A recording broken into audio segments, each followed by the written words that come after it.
Quando eu cheguei no Rio, eu me envolvi muito com um grupo de escritores de vanguarda que estavam fazendo suplemento dominical do Jornal do Brasil. Então, era escritor, inclusive, nessa época, o Mário Faustino estava lá, Ferreira Goulart, eu, e o diretor era o poeta Reinaldo Jardim, que foi quem criou o suplemento.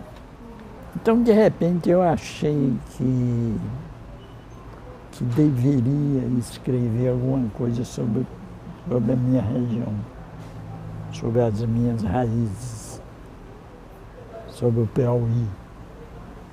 Porque aí nasceu a ideia do Beira Rio, Beira Vida, que não era ainda o romance, nem tinha esse título. Os navios, aqueles navios que são parecidos com aqueles navios do Mississippi, né? Que tem aquela roda atrás, existia lá. Então o navio gaiola iam até lá e eles além de levar passageiros, eles levavam cargas também para Tutóia.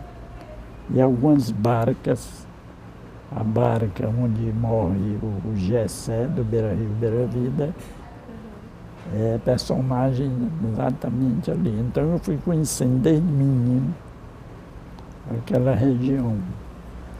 Isso depois de estar no Rio, lendo, naquele tempo a gente já lia esses teóricos de literatura, o Roland Barthes, Humberto Eco, a gente já lia, né, naquela época, final da década de 50, 56.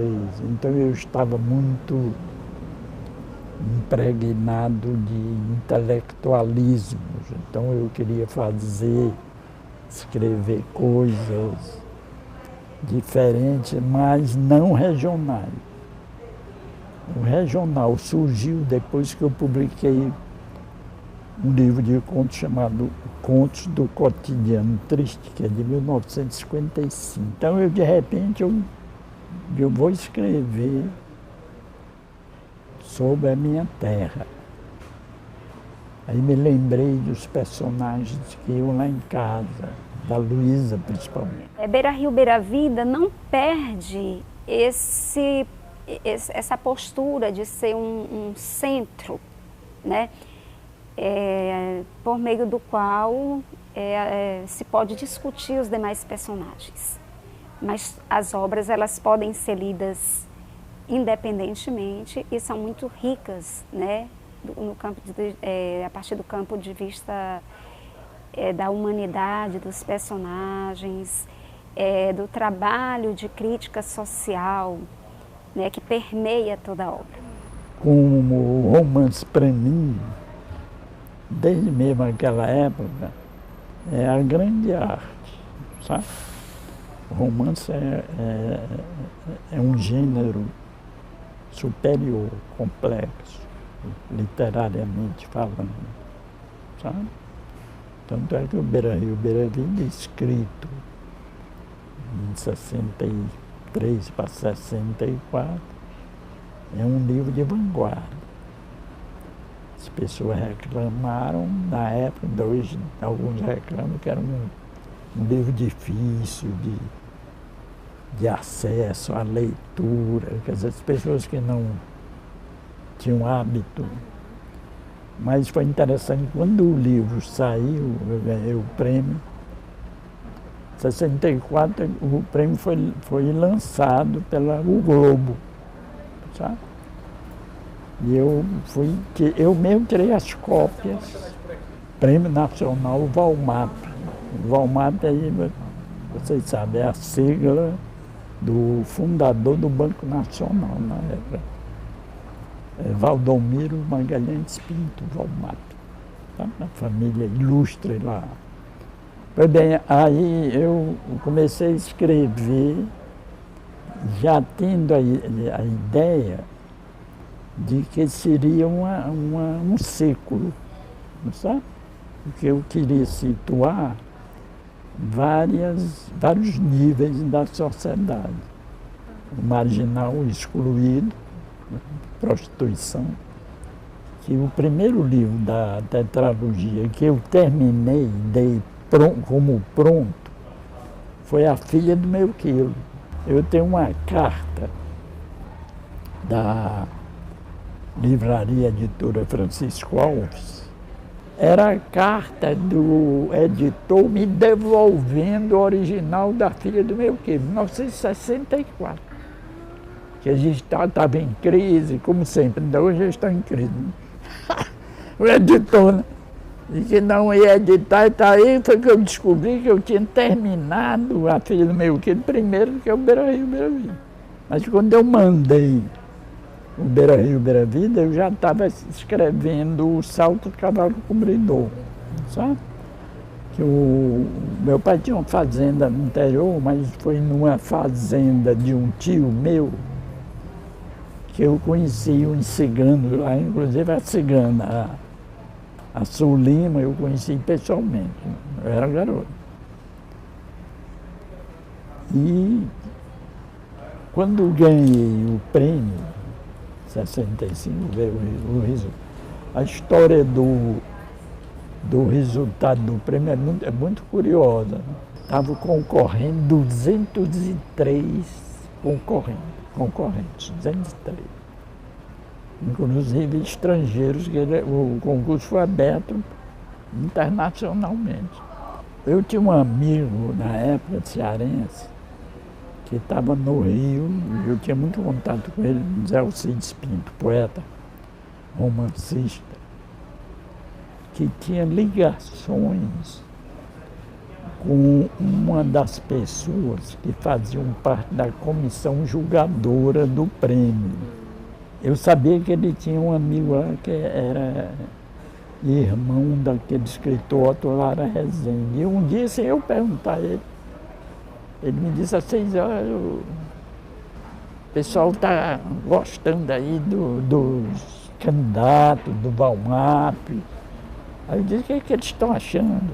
Disse, não, eles estão, vai ver só, eles estão gostando muito, principalmente de um livro lá que é sobre a prostituição. Aí eu fiquei gelado assim, mas não disse nada para ele, né? Disse, é mesmo, estão até separando lá os 10 melhores e tal, tem esse livro que o fulano, o amigo dele, gosta muito e tal. Aí eu não disse nada nesse dia, mas de vez em quando eu me encontrava com o Alcides, a gente às vezes saía de noite, ia para a praia. Aí eu comecei a explorar ele. E aquele prêmio, rapaz, como é que tá? Disse, eles estão terminando. E aquele romance, tá? Disse, não, aquele romance está classificado. Então anunciaram, amanhã vai sair o resultado do Prêmio Nacional Valmap, amanhã. Aí quando foi bem cedo, o Alcides, morava perto de mim, né? Passou lá em casa. Disse assim, vamos para a praia, Copacabana. Eu, vamos embora. Aí fomos passando na banca de jornal. E ele preocupado em saber também o resultado. Assim, passamos no jornal, na banca de jornal, não tinha saído ainda o Globo. Aí fomos para a praia, adentramos lá a areia, ficamos sentados lá perto das águas lá, barulho e tal, ele, conversando, e ele. Rapaz, eu vou ver se o jornal saiu. Ele preocupado. Atravessou a avenida, sabe? Do Leme ficava perto de Copacabana. Depois Leme vinha Copacabana. E olhando para ele. Ele foi longe, atravessou, e olhando, onde chegou numa esquina, sumiu. Dobrou, sabe? E eu fiquei ali. tranquilo ali. De repente, ele aparece lá com um jornal fazendo assim para mim. Aí eu, vem cá, rapaz. Eu tenho esse recorte do resultado, tem tudo. Sabe? Eu tenho uma pasta com tudo. Aí ele veio com o jornal, você ganhou. Eu digo, mas vai mesmo. O jornal estava lá, primeiro lugar, Beira Rio, Beira Via. Tem um trecho aí que eu acho bom, que é a volta do Gessé, que encontra a Luísa no cais esperando o filho. Lembra disso? De barriga. Isso é um trecho interessante. Ele está voltando, eles tinham sido amigos de infância e namorados, né? Ele foi embora ganhar a vida dele. E quando voltou, ela estava grávida de outro. Sabe? Aí é onde eu mostro o altruísmo do ser humano. Ele a apoiou inteiramente. A Luísa eu conheci, pessoalmente. Então eu me lembro dela, do rosto dela, dos olhos. Ela devia, quando eu conheci, eu tinha 10 anos. Ela devia ter uns 75. Os olhos lindos, belos. Ela não tinha envelhecido o rosto. Tinha um rosto bom. A minha mãe ajudava ela a ir lá em casa pegar roupa para lá fora. Sabe? Ela de prostituta se transformou em lavadeira, não tinha outra saída no sistema. Ela ia pegar emprego. Onde? Com quem? Quando? Sabe? Então ela lavava a roupa para fora. Era a lavadeira lá de casa. De vez em quando ela sumia. Minha mãe, preocupada, me chamava. Gil, me chamava Gil. Vá procurar a Luísa. Eu tinha uma bicicleta. Sabe? Bicicleta amarela. Vá procurar a Luísa, minha mãe. Ela mandava a mim, mandava os outros não. Aí eu desci a rua do Rosário, ali, saindo Santo Antônio, Praça da Graça, Rua do Rosário, e até o cais, sabe? Do lado esquerdo. Meu pai tinha um pilador, um negócio de pilar arroz, sabe? Milho. Às vezes eu ia para lá para pescar bem em frente. Então a Luísa morava num mocambo lá, onde hoje existe a rua, só que cresceu, né? Eu estive lá, sabe? Cheio de barracos, prostituição lá, ainda hoje está lá, mesma coisa. Só que aumentou, vai até o que eles chamam de 40, de lá sai para o mercado, sabe? Foi bem, aí eu ia atrás da Luísa, às vezes eu chegava, ela estava bêbada, no chão, o barraco dela. Voltar a falar para minha mãe imediatamente fazia contato com o padre Roberto. O padre Roberto mandava assistente social, né, endireitar ela da banca e tal. E ela voltava lá em casa, lavar roupa. Além disso, minha mãe ajudava, dava. Aí eu conheci a Luísa aí minha mãe me contou a história dela, foi me contando, ela foi me contou. Aí quando eu comecei a lembrar e escrever a história dela, eu fui me lembrando de tudo. Em 2006 eu fui ao Rio de Janeiro fazer uma entrevista com a Assis Brasil e a partir de então nossos vínculos se estreitaram. E eu comecei a discutir com ele mais profundamente sobre produção, né, sua produção ficcional, a sua produção crítica. E comecei a discutir com ele o meu olhar sobre a obra. eu estava vendo exatamente como todo o contexto da cidade de Parnaíba, que representava naquele momento um importante entreposto comercial. A minha ideia foi trabalhar, fazer uma interface entre o literário e o social, vendo exatamente de que forma o autor se apropriou daquela realidade e depois, tendo a obra em mãos, ver como foi feito esse diálogo entre a obra social e o contexto, né? O contexto que a fez nascer, né? O contexto que a fez surgir. O Sartre diz, nenhum livro, nenhum romance pode ser inocente. Ele tem que ter um compromisso com a realidade. Ele foi que criou a palavra alienado, Sartre. Ele tem um livro de ensaio chamado Por que Literatura? Sabe? Ele escreveu mais filosofia, é um filósofo, mas escreveu exatamente sobre a alienação, que é esse comprometimento do escritor como testemunha, sabe? Com seu compromisso de mostrar. Aliás, o Oscar Wilde tem um negócio curioso, quer dizer, pulando de um polo de Sartre a Oscar Wilde, ele diz o seguinte: não existe livro moral nem imoral. O livro é bem escrito ou não. Olha, eu conheci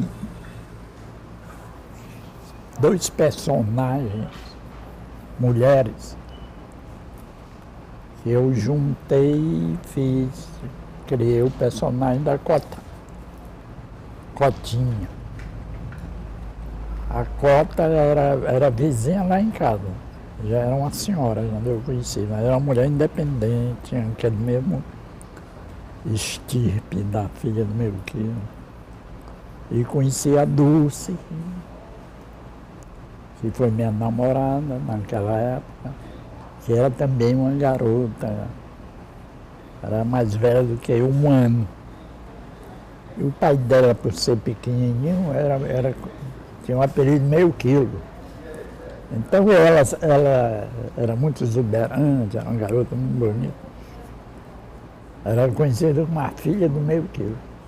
Eu tinha começado a escrever o Beira Rio e larguei para fazer a filha do meio quilo. Daí porque era 64 eu terminei a filha do meio quilo. Eu tinha um amigo em São Paulo, escritor do Rio Grande do Norte, Paulo Dantas, morreu agora. A pessoa morre.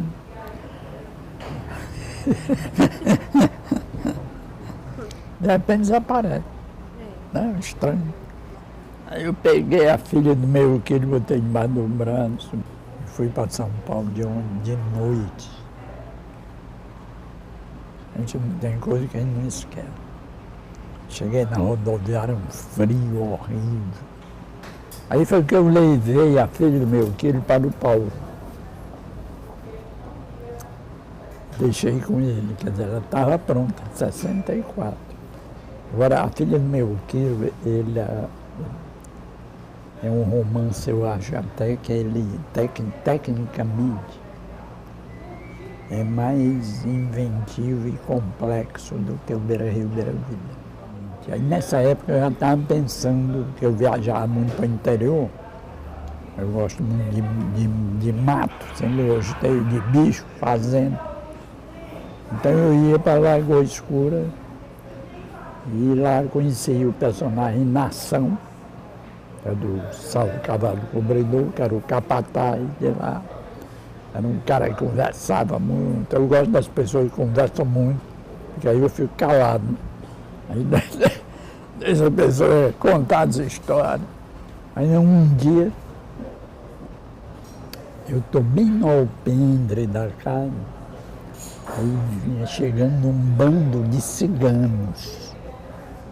Ciganos, no pé de Parnaíba. Aí eu conheci a Sulima, né?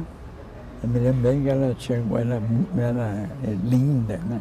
Queimada, os olhos azuis.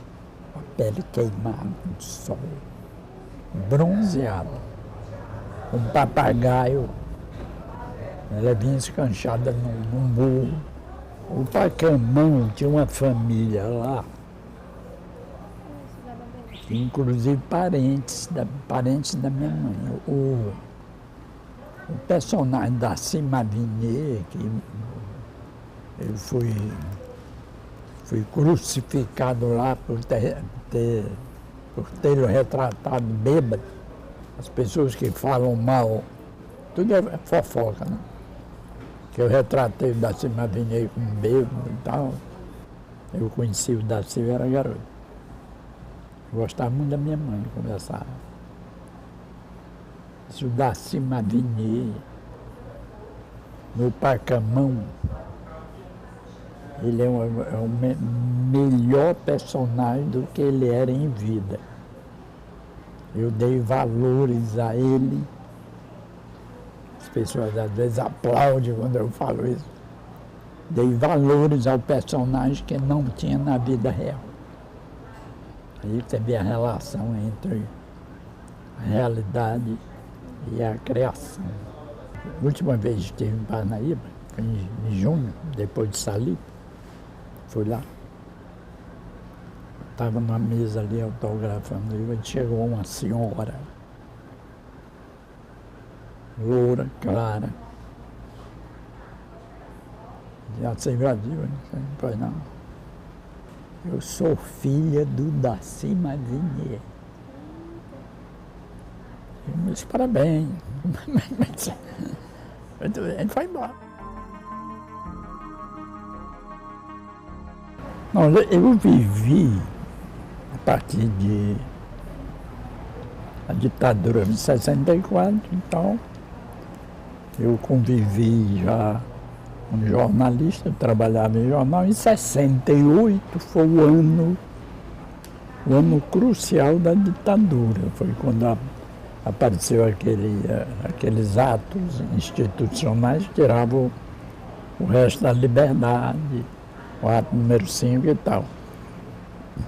Na época eu trabalhava em 2 locais visados pelo DOPS, da Polícia Política. Sabe? Eu dava aula na Universidade Federal, dava aula sobre jornalismo nos 3 anos, e trabalhava à noite. Nesse tempo eu trabalhava demais, eu não gosto muito, né? De dia e de noite. E de noite trabalhava no jornal Tribuna da Imprensa, que era o único jornal de oposição à ditadura. Quando eu chegava na universidade, tinha guardas de fuzil ali na entrada, sabe? E quando eu ia trabalhar de noite, os caras invadiam a redação lá, apagavam a luz. Era um terror. Aí eu fiz o Aprendizado da Morte, que é a verdadeira história da obra. A história da obra é uma história terrível. É mais terrível na realidade do que na ficção. Viu? Depois eu fiz o Deus do Sol, mas eu fiz um romance cerebral. Eu fiz a propósito para mostrar a variedade de técnicas que o romancista pode usar. É uma mistura de narrativa romanceada e ensaio. Isso depois eu desenvolveria em outros livros. Sabe?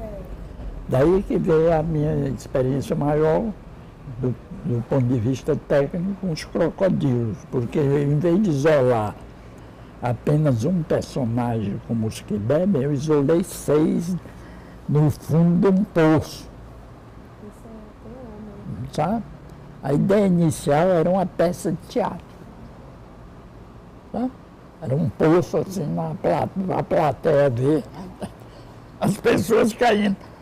Agora o crítico, Fausto Cunha, é um grande crítico, que fez a introdução dos crocodilos, tem no livro. Ele disse isso. É uma peça de teatro, sem saber que eu tinha pensado nisso. Então, a dificuldade do narrador é como relacionar esses personagens naquele espaço. Sabe? Como desenvolver um diálogo sem o narrador interferir. Disse fulano, respondeu cigano, sabe? Não tem isso. Então foi um desafio, eu acho, maior do que os que bebem. Então o ciclo do terror é um ciclo em que ele produz durante 10 anos, do período da ditadura, que vai mais ou menos de 1971 a 1982. O último desse ciclo, Os Crocodilos, é um romance, tanto quanto Os que Bebem como os Cães, é um romance de uma leitura impactante, que conta a história de vários segmentos sociais que caem num poço e não veem nenhuma saída. Então é sempre a condição do ciclo do terror, há sempre esse leitmotiv, que é uma influência de Faulkner, né? Que é a questão do homem diante de uma condição inesperada e praticamente de uma intransfonibilidade de mudança, de transformação de uma realidade. Eu, inclusive, não recomendo essa obra para um leitor, né, desavisado, né? Principalmente um leitor de Assis Brasil, porque nós já temos aí essa narrativa cíclica e bem psicológica em Beira Rio, Beira Vida. E Os que Bebem como os Cães, ele, de uma certa maneira, aprofunda, né, essa maneira de trabalhar a narrativa, que seria essa coisa entediante, digamos assim, para um leitor desavisado e aterrorizante, agonizante desses capítulos que não tem, eles terminam numa página, começa outro capítulo na mesma página. Então, a própria estrutura da obra, a própria apresentação da linguagem literária, ela já traz para o leitor essa angústia.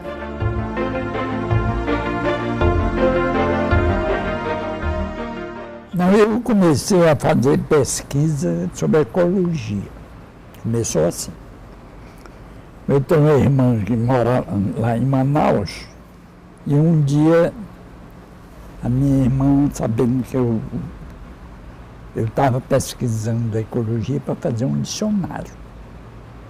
Na realidade, eu fiz um vocabulário de ecologia, foi editado pela De Ouro, que são a terminologia da ecologia, sabe? Tem também uma história paralela sobre o começo dessa série do Gavião Vaqueiro, aconteceu comigo. Então, eu sofri um acidente, eu caí num buraco lá, sabe? E depois descobri que era uma armadilha de onça. Eles me trataram, eu feri esse braço, então eu tenho uma cicatriz aqui. Mas se fotos, faria tudo outra vez? Faria. Mas aqui eu fiquei com medo porque o sangue estava... Eu mesmo tirei o lenço. Deu uma tipó, tem que conhecer as coisas. Depois que eu voltei para o Rio, eu sonhei com essa história. Sabe? Aí, direitinho, do começo ao fim, o acidente, tudo, só que era com índio, não era comigo. Aí eu montei a história, aventura, criei o personagem, Aventura do Gavião Vaqueiro. Agora eu quero, embora os livros não sejam, nem tenham essa pretensão de ser didáticos para as crianças, eu quero passar um conhecimento sobre a vida, sobre o ser humano, sabe? O sentido, os valores humanos fundamentais para as crianças, principalmente na fase de educação. Nos textos, meus textos infanto-juvenis tem muito aprendizado. Esse meu amigo me ensinou uma opção de coisas, por exemplo, me ensinou ao lado também mágico das coisas, sabe? Eu respeito muito o lado oculto. O Assis Brasil, ele tem uma obra infantil muito rica, que deveria ser conhecida principalmente aqui do público piauiense, e que as pessoas ficam sempre naquela coisa de só conhecer e estudar Beira Rio, Beira Vida, e Os que Bebem como Cães, e esquecem de toda essa obra bem aqui que ninguém estuda. Como eu sou professora de literatura infantil, eu seleciono algumas obras aqui do Assis Brasil e levo para os meus alunos trabalharem, né? Principalmente para eles conhecerem essa obra e pegarem essa obra e trabalharem com os filhos em casa, lerem para os filhos. Todo ser humano fica criança o tempo todo. Não envelhece. Isso é um lado bom, né? Então, acho que mais ainda com o escritor, né?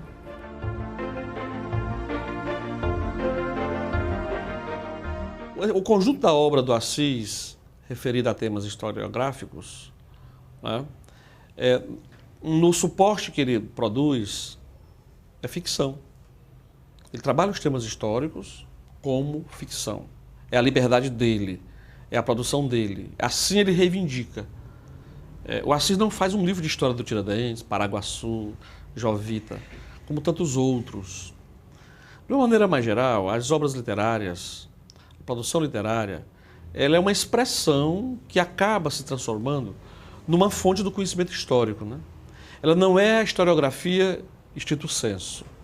Esses títulos não podemos inserir na historiografia, mas são repertórios inteligentes que repercutem, digamos assim, a experiência do homem do que nós chamamos de história, que é essa própria experiência. Então, o Assis, a liberdade dele como literato, né, criar uma obra sobre a Jovita, por exemplo, né, o diferencial é exatamente esse, porque ele vai criar alguma coisa em torno daquilo que a historiografia põe sobre isso. O conjunto da obra do Assis, esses títulos referidos a temas, a biografias de figuras que a historiografia brasileira conhece e já discutiu de alguma maneira, é uma opção dele fazê-lo e ele o faz a partir desse conhecimento anterior. A obra do Assis, ela não é articulada, essa obra histórica, não é articulada a partir de uma pesquisa em fontes primárias. Não é exatamente assim. Ele, em geral, é um grande leitor, ele é um escritor desses livros, desses temas, porque ele é um grande leitor da historiografia respectiva. Aí esse livro, basicamente, porque eu faço muito isso nos meus livros, meus romances, experiências com a própria natureza humana, sabe? Botar o ser humano à prova.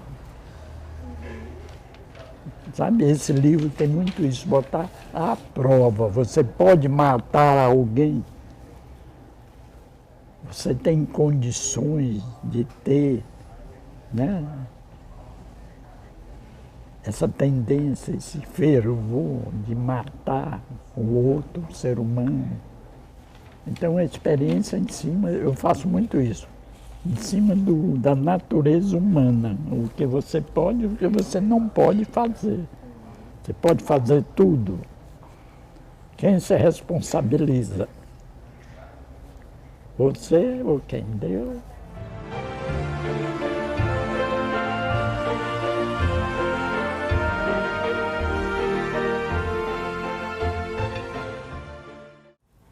O Assis Brasil é um escritor único, porque é um escritor que se reinventa. O crítico literário amazonense radicalizado no Rio de Janeiro situa Assis Brasil como uma das grandes vozes da literatura brasileira contemporânea. Eu particularmente tenho um apreço especial pela obra do Assis, porque primeiro, eu vejo em Assis um escritor que passeou com desenvoltura por gêneros diversos. Então é uma obra única porque Assis se reinventa.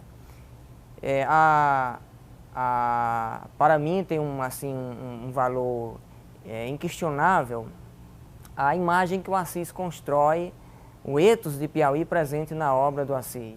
A literatura infanto-juvenil de Assis também nos toca pela maneira particular como as questões éticas são tratadas, fazendo permanentemente analogias com bichos. Assis consegue disseminar virtudes, abordando valores que universalmente que têm um valor universal e que, sem sombra de dúvidas, podem contribuir para a formação de crianças e adolescentes melhores. O amor, a solidariedade e vários valores são abordados sempre com uma dimensão cativante. Então, o Assis, para mim, é um escritor que se reinventa, que se ressignifica e é, sem sombra de dúvidas, como bem disse Rogério Samuel, uma das grandes vozes da literatura brasileira contemporânea. No que diz respeito ao meio cultural teresinense, penso eu que Assis Brasil ainda não tem o devido reconhecimento. E creio que o que subjaz a essa falta de reconhecimento forçada, porque é uma falta de reconhecimento forçada, porque Assis Brasil já não cabe mais nele. Assis Brasil já tem uma produção que por si só fala. Assis Brasil é autor de 131 livros. Isso fala por si só da qualidade do autor. Mas a vaidade, ela ainda é um contraponto que tem uma projeção fortíssima. E creio eu que seja exatamente nesse ponto, né, que esteja a fragilidade da nossa capacidade de reconhecimento dos nossos intelectuais. Porque Assis Brasil está situado entre um dos maiores escritores da literatura brasileira de todos os tempos. Isso é inegável, isso é inalienável. Ninguém pode retirar de Assis Brasil a sua produção, porque a sua produção hoje, ela está desvinculada do autor.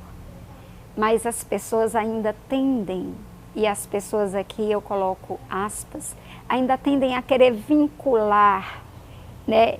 E ainda tendem a querer diminuir um nome que já extrapolou, né? Mas ainda fica aquela tentativa inútil, né, de se querer abater o que não dá mais para ser abatido. Além do mais, Assis Brasil é eclético, o que poucos escritores conseguiram ser. Assis Brasil trabalha com romances, contos infantis, infanto-juvenis, didáticos, ensaios críticos e, além do mais, é poeta. O livro de poesia do Assis Brasil está inédito, com o qual eu estou trabalhando na minha tese, se chama Nostalgia do Barro. É um livro que tem um nível de elaboração impressionante. É um livro belíssimo do ponto de vista humano e é um livro que traz todo um diálogo com a literatura universal, desde os românticos alemães, passando pelos escritores orientais, né, até o mais íntimo de cada ser. Então, é um livro lindíssimo. Eu sou impressionada com o livro Nostalgia do Barro. Então, assim, é uma obra que ela realmente merece ser conhecida, merece ser trabalhada nos mestrados, doutorados que nós temos em literatura. Está faltando realmente é que as pessoas procurem, né, ler a obra dele e procurem fazer esse trabalho, né, que isso só viria a engrandecer. Hoje, ainda hoje, ele produz. Depois que ele veio para Teresina, ele continua, né, fazendo efetivamente, trabalhando nessa linha da literatura infanto-juvenil, que é algo que deve ser trabalhado pela academia. É uma literatura interessante porque vai trabalhar com o leitor juvenil nessa perspectiva da condição humana, desse olhar mesmo do homem, né, da vida prática do homem, do seu cotidiano e, o importante, já a preocupação com o meio ambiente. As obras mais antigas da literatura infanto-juvenil, do Assis Brasil, ele já traz essa temática muito forte, a preocupação com o meio ambiente, o respeito com as diversidades culturais, étnicas, né? Então, desde os primeiros livros infantis, a gente já vê essa preocupação. Então, a condição humana em Assis Brasil é o foco central, temático, né? É preciso que no dia a dia das escolas, da vida comum do Piauí, esse homem seja lembrado, sem detrimento de outros, né? Ninguém está aqui propondo um endeusamento, né? Mas a melhor maneira de se conhecer mais, fazer conhecer a obra dele, né? É examinando mesmo, né? É se produzindo trabalhos, como na universidade, nas universidades já existem, né? Sobre a obra dele, e isso vai repercutindo, né? Cada vez mais ele vai se fazendo conhecer. Porque ele viveu tanto de festa e já produziu tanta coisa, né? E é tão boa a obra dele, né? Que aqui e acolá nós surpreendemos algumas pessoas, né? Numa atitude de assim, como se fosse uma coisa do passado. É até um autor que já teria passado, né? Ele é tão bom que nem é daqui. Ah, mas eu me surpreendo. Ah, ele é daqui do Piauí. Já vi pessoas dizendo assim, eu digo, é do Piauí, mora em Teresina, já morou muito tempo fora, mas mora... Ah, ele não é do Rio Grande do Sul não, porque ele teve que voltar a ser Brasil lá, né? Uma certa confusão. Então, tudo isso que está se fazendo em torno dele, que dobrou a esquina dos 80, das 8 décadas, né? Acredito que deva ser em prol de se chamar a atenção, tudo que se fizer sobre a obra dele, né? Sobretudo do plano da crítica, da sua divulgação, da impressão, da sua disseminação cada vez mais intensa, né? Será bom porque a obra tem valor.